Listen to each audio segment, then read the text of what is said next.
BJP के पास 4 मुद्दे।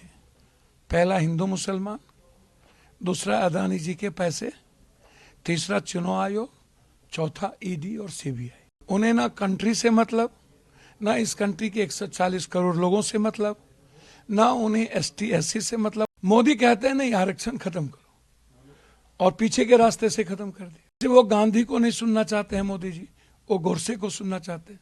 वैसे ही अंबेडकर के खिलाफ आज से नहीं है, अंबेडकर की आइडियोलॉजी के खिलाफ पहले से।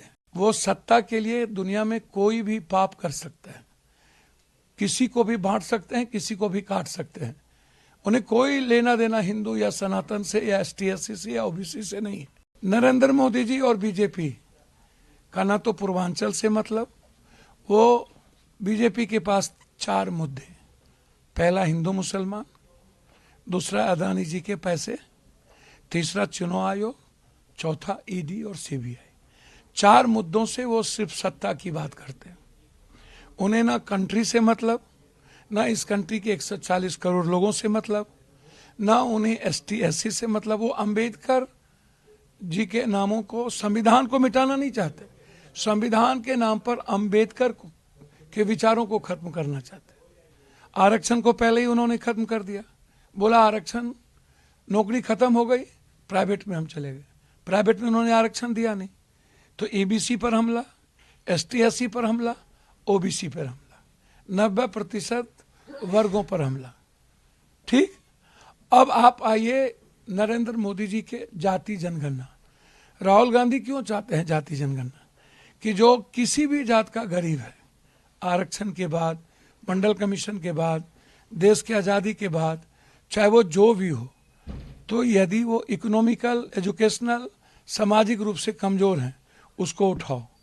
उसमें ओबीसी नहीं, उसमें ईबीसी नहीं, उसमें सभी जात के लोग। ऊंची जात के लिए उन्होंने 10% आरक्षण की बात की और उन्होंने दिया। अब वो चाहते हैं कि जो ओबीसी के आरक्षण हम ऊंची जात के गरीब के लिए हमने किया है, उसमें हम 67% आरक्षण लाके उसकी भागीदारी को बराबर करें।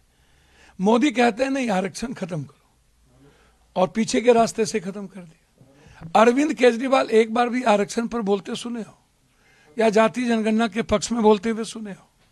ये लोग तो कोर्ट भी गए, नरेंद्र मोदी जी। तो राहुल गांधी जी संविधान के पक्ष में क्यों खड़े हैं? क्योंकि संविधान हर व्यक्ति के जस्टिस और न्याय की बात करता है। जैसे वो गांधी को नहीं सुनना चाहते हैं मोदी जी, वो गोडसे को सुनना चाहते हैं।